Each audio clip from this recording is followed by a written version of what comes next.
selamat malam. Tidurlah sekarang. Jika gelapnya sang malam menghampirimu di penghujung hari ini, hanya kata demi kata yang menemani malam di tempat tidurmu. Hari ini telah larut, saatnya saya membacakan dongeng.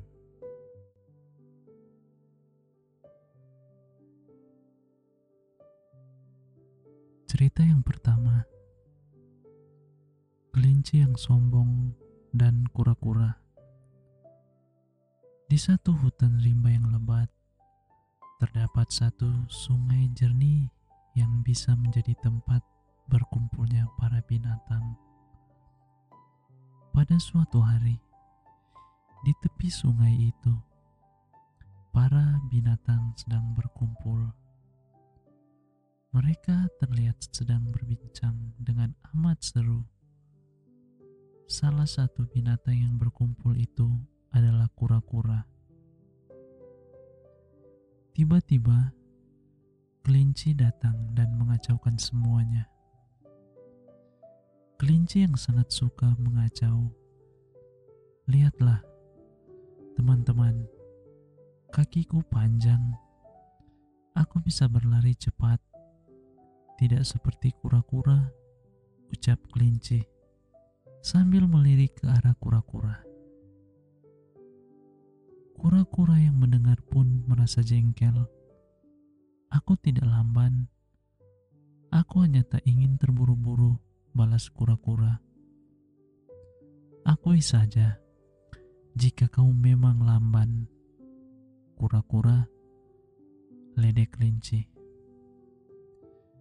Ia baru puas jika teman yang diledeknya merasa berkecil hati.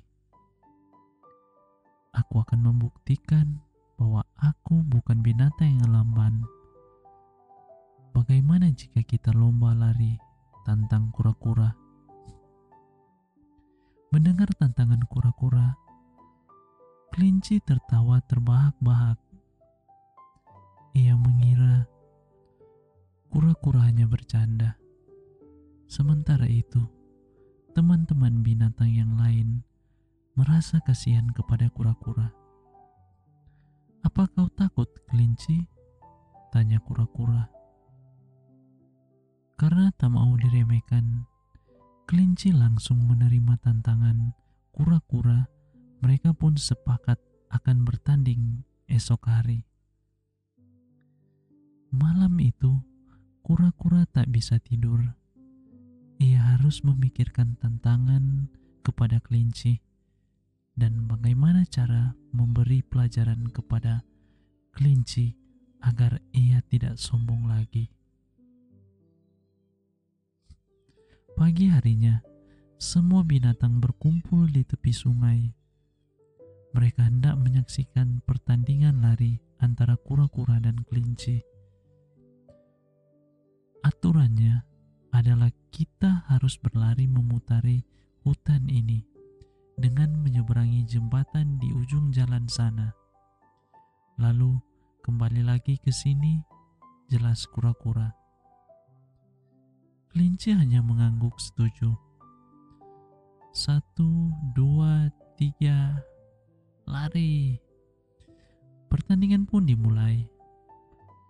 Kelinci berlari sangat cepat, meninggalkan kura-kura jauh di belakang. Tapi kura-kura pantang menyerah. Ia harus berusaha mengejar kelinci. Kelinci pun sampai di sebuah jembatan. Ia berlari sangat kencang karena ingin segera menang. Namun tiba-tiba, krak. Oh alah, saat kelinci melintasi jembatan, tiba-tiba jembatan itu patah. Kelinci pun terjatuh ke sungai yang dalam. Kelinci kelabakan berteriak minta tolong. Ia memang tak bisa berenang. Kebetulan, kura-kura juga sampai di jembatan. Melihat kelinci yang hampir tenggelam, kura-kura langsung menolongnya. Kura-kura pun membawa kelinci ke tepi sungai. Setelah beberapa saat, akhirnya kelinci bisa kembali bernapas lega. Terima kasih kura-kura, kau telah menolongku, ucap kelinci. Sama-sama kelinci, balas kura-kura. Sejak saat itu, kelinci tak lagi menyombongkan dirinya. Ia sadar bahwa ia tak sesempurna yang ia bayangkan. Ia mempunyai kelemahan dan ada hal-hal yang memang tak bisa ia lakukan. Dongeng selanjutnya, serigala berbulu domba. Di suatu hari, terdengar suara aungan serigala di dalam hutan. Rupanya serigala amat kelaparan karena tidak ada seorang pun yang mau memberi makan untuknya. Serigala menjadi sangat marah kepada seluruh penduduk di desa dan kepada binatang-binatang lainnya. Suatu hari, serigala menyusuri desa terpencil. Ia melihat ke kanan dan ke kiri, berharap ada binatang yang bisa dimakan. Tak lama kemudian, serigala melihat banyak domba sedang beristirahat di kandang. Ia pun mendekati kandang domba itu. Si gembala segera menghampiri domba-domba itu. Melihat kedatangan gembala, serigala bergegas meninggalkan kandang domba tersebut. Serigala merasa kesal karena tidak bisa memangsa domba-domba itu. Keesokan harinya, saat serigala berjalan menyusuri desa, ia menemukan kulit domba yang tergeletak di tepi jalan. Serigala pun mendapat ide. Ia segera mengambil kulit domba itu dan memakainya. Ya, ia akan menyamar menjadi domba. Kali ini, aku bisa menyusup masuk ke kandang domba itu dan menyantap mereka satu persatu, ujar di dalam hati. Serigala bergegas kembali ke kandang domba. Pada suatu hari, dia memakan domba-domba kecil milik si gembala dengan mudah. Si gembala belum menyadari bahwa ada serigala berkulit domba yang masuk ke kandangnya. Suatu ketika, si gembala menghitung domba-dombanya. Dia terkejut saat mengetahui dombanya telah berkurang. Wah, kemana perginya domba ini? Padahal aku selalu mengawasi domba-domba ini setiap hari, ucap di dalam hati. Keesokan malamnya, si gembala sengaja bersembunyi di balik semak-semak. Tiba-tiba, serigala berkulit domba datang dan langsung menyantap domba-domba kecil. Betapa marahnya si gembala ketika menyaksikan kejadian tersebut. Ternyata selama ini yang memakan domba miliknya adalah seekor serigala yang memakai kulit domba. Si gembala pun segera menangkap serigala dan menghukumnya. Hukumannya adalah serigala dibiarkan di dalam kandang selama berhari-hari. Akhirnya serigala itu mati karena tidak diberikan makanan sedikit pun oleh si gembala. Dongeng selanjutnya, kisah 3 babi dan serigala.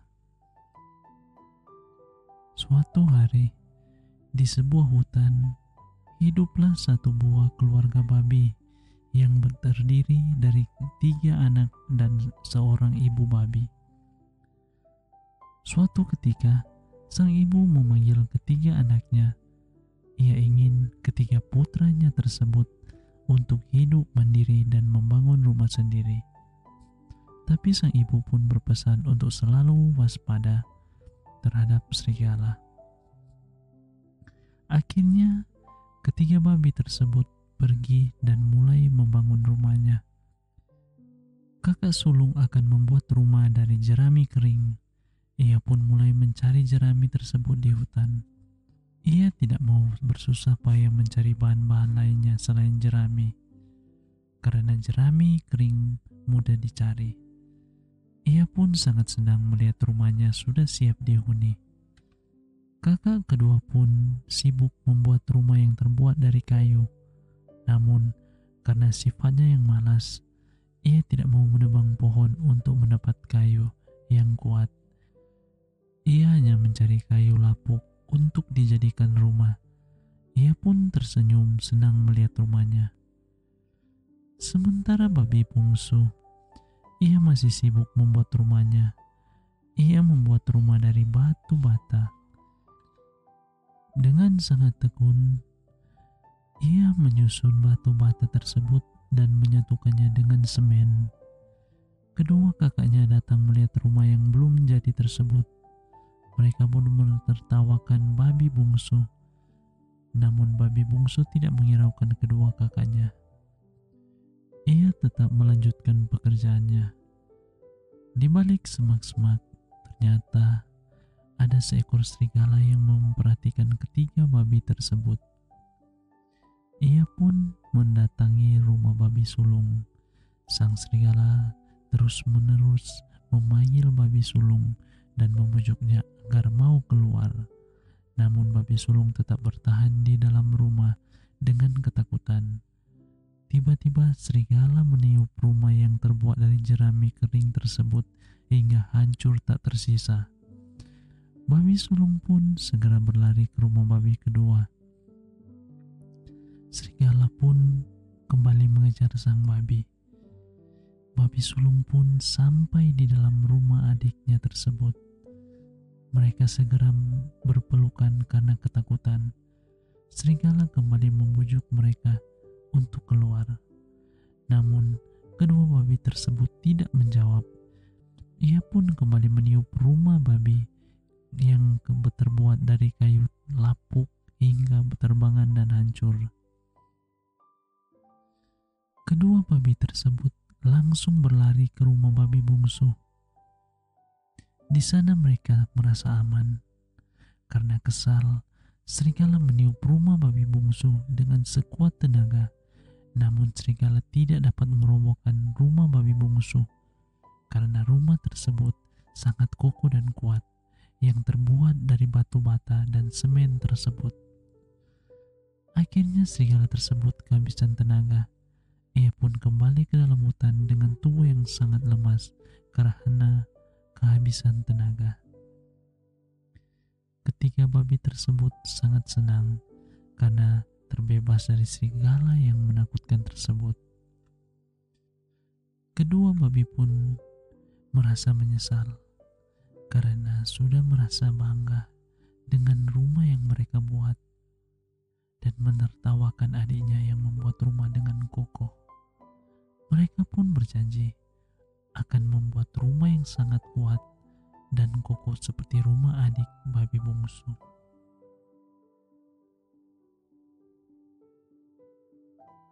Cerita selanjutnya, burung gagak dan kendi air. Pada suatu musim kemarau yang cukup panjang, para hewan sangat kesulitan untuk mencari air. Salah satunya adalah seekor burung gagak. Burung gagak ini selalu dijauhi teman-temannya. Selain karena warna bulunya yang aneh dan jelek, burung gagak ini sering diejek sebagai burung yang bodoh. Sebenarnya, burung gagak tak merasa sedih dan dendam akan hal itu. Dia tetap menerima semua ejekan teman-temannya dengan hati yang ikhlas. Musim kemarau panjang semakin menjadi, hingga kekeringan terjadi di mana-mana. Banyak sumber air yang telah mengering, hingga membuat para hewan menjadi putus asa. Pada suatu hari, para hewan memutuskan untuk pindah mencari tempat baru yang memiliki sumber air yang masih mengalir. Mereka sengaja tidak memberi tahu burung gagak karena ingin membiarkan burung gagak yang mereka benci mati kehausan. Akhirnya pada suatu malam, para hewan berbondong-bondong pergi dengan diam-diam ketika si burung gagak tengah asik tidur di sarangnya. Pada keesokan harinya, si burung gagak merasa bingung karena hanya tinggal dia sendiri di tempat itu. Hewan-hewan yang lain tak ada di sana, dan dia tak tahu kemana mereka pergi. Akhirnya ia memutuskan untuk terbang, tidak tentu arah untuk mencari teman-temannya. Matahari yang panas menyengat dan rasa haus yang sangat menyiksa membuat burung gagak itu kelelahan dan memutuskan turun untuk berteduh di bawah sebuah pohon. Rasa haus yang rasakan semakin menjadi hingga mendorongnya untuk berusaha mencari air. Setelah lama dia berputar-putar mengitari tempat itu. Dia tak menemukan satupun sumber air yang ada. Ketika ia hampir menyerah, burung gagak itu menemukan sebuah kendi yang berisi air di dalamnya. Tentu saja, burung gagak merasa sangat senang sekali. Tapi masalahnya kembali muncul. Leher kendi yang panjang dan sempit membuatnya tak bisa meminum air di dalam kendi itu. Sebisa mungkin dia berusaha, tetap saja ia tak bisa menggapainya. Ingin ditumpahkannya, tapi sebagian badan kendi itu tertanam di dalam tanah. Rasa putus asa hampir saja menghampiri dirinya. Mungkin aku memang sebodoh yang dikatakan teman-temanku, keluh burung gagak itu. Tapi Tuhan selalu memberi jalan kepada hamba yang bersabar. Ketika burung gagak itu hampir putus asa karena merasa hampir mati karena kehausan, dia melihat kerikil di samping kendi itu. Lalu tiba-tiba muncul sebuah ide di benaknya. Dia kemudian mengumpulkan banyak kerikil yang ada di sekitar tempat itu. Kemudian dia memasukkan satu persatu ke dalam kendi yang berisi air tersebut. Lambat laun, kendi yang mulai terisi penuh dengan kerikil memaksa air yang ada di dalamnya untuk naik ke atas dan keluar dari kendil. Segera saja si gagak meminum air itu sepuasnya untuk menghilangkan dahaganya. Setelah dia rasa cukup, burung gagak kemudian meneruskan perjalanannya untuk mencari teman-temannya. Usaha tak sia-sia, dia menemukan teman-teman yang telah pindah dan menemukan sebuah mata air baru. Tentu saja, mereka sangat terkejut dengan kedatangan burung gagak itu. Bagaimana mungkin burung gagak yang bodoh itu mampu bertahan bahkan dapat menemukan mereka? Karena rasa penasaran, mereka bertanya pada burung gagak itu. Lalu si burung gagak mulai bercerita tentang sebuah hal yang dialaminya. Hal tersebut membuat para teman-teman hewannya menjadi sangat kagum. Mereka tak mengira burung gagak yang selama ini mereka anggap sangat bodoh ternyata secerdas itu. Mulai saat itu, mereka tak mengejek burung gagak itu sebagai burung yang bodoh. Bahkan mereka sangat menghormati burung gagak itu dan meminta maaf atas semua kesalahan mereka. Dan burung gagak pun memaafkan mereka dengan senang hati. Cerita selanjutnya, kisah persahabatan singa dan tikus. Di sebuah hutan yang lebat, hiduplah seekor singa perkasa yang semua makhluk lain sangat takut kepadanya. Raja hutan tersebut dikenal sangat mengerikan, tidak mengenal rasa takut, dan dia merasa harus dihormati oleh semua makhluk yang ada di hutan. Dia menghabiskan sebagian waktunya dengan berburu dan sebagian lagi untuk tidur. Tidak ada makhluk hidup yang ada di hutan berani mendekati sarangnya, terutama saat singa sang raja hutan sedang tidur. Binatang perkasa itu sangat marah jika tidurnya terganggu dengan cara apapun.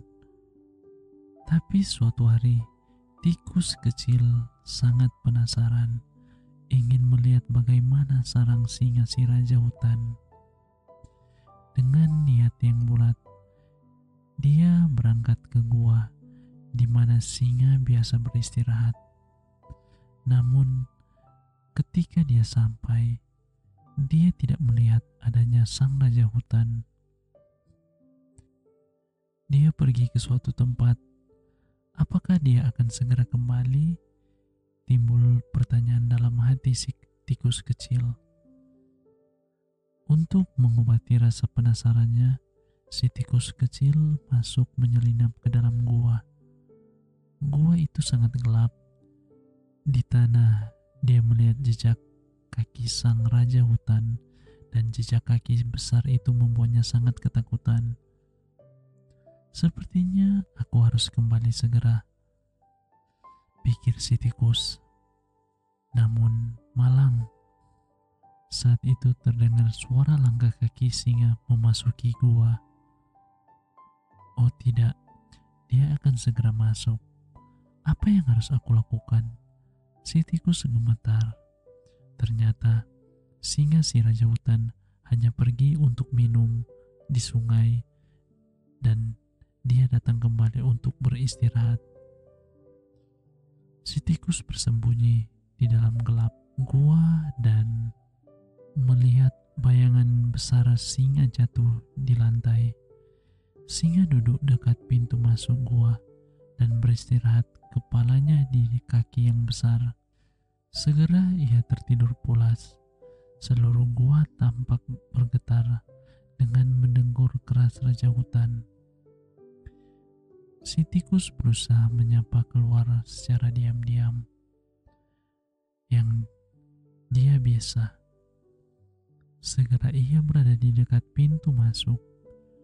Tetapi saat ia mencoba untuk menyeberangi singa, ekor kecilnya menyerempet kaki kiri sang raja hutan, dan penguasa hutan terbangun dengan kaget. Terlihat kemarahannya saat ia melihat tikus kecil di sarangnya. Walaupun takut, si tikus tidak kehilangan akal. Dia segera berlari, namun malang, singa segera dapat menangkapnya. Sang raja hutan membuka rahang untuk menelan tubuh si kecil. Si tikus kecil seketika berteriak, "Maaf ya raja, saya tidak bermaksud membangunkan Anda. Saya hanya mencoba untuk meninggalkan gua ini, di mana selama ini saya sangat penasaran ingin melihatnya. Mohon biarkan saya pergi kali ini, dan saya tidak akan pernah lupa kebaikan Anda. Jika takdir memberi saya kesempatan, saya akan membantu Anda dengan cara yang saya bisa pada salah satu nanti." Singa merasa geli mendengar ucapan si tikus. Bagaimana tikus kecil membantunya? Tapi dia membiarkan tikus kecil itu pergi dan tertawa terbahak-bahak. Si tikus berlari untuk menyelamatkan hidupnya. Dia sangat berterima kasih kepada sang raja hutan yang tidak menjadi memakannya. Beberapa hari sejak kejadian itu, seperti biasa, singa sang raja hutan pergi berkeliling. Pada suatu saat, tiba-tiba terjebak dalam jerat pemburu. Dia berjuang mati-matian untuk membebaskan diri. Namun, semua usahanya tidak menunjukkan hasil. Dia hanya menemukan dirinya bahkan lebih terjerat kuat dalam jaring tali pemburu. Dia meraung dalam kemarahan dan ketidakberdayaan. Seluruh hutan mulai gemetar karena suara mengerikan dan setiap binatang mendengar teriakan sang raja hutan. Si tikus pun mendengarnya. Penguasa hutan dalam kesulitan, pikir tikus. Ini adalah kesempatan saya untuk bisa membantu dia sekarang. Berpikir demikian, si tikus berlari. Secepat dia bisa menuju tempat di mana suara itu berasal. Segera ia menemukan singa terperangkap dalam jerat pemburu. Jangan bergerak, yang mulia. Saya akan memotong tali Anda dan Anda akan segera bebas. Cicit si tikus. Tanpa membuang waktu, dia mulai menggigit tali dengan gigi kecil yang tajam.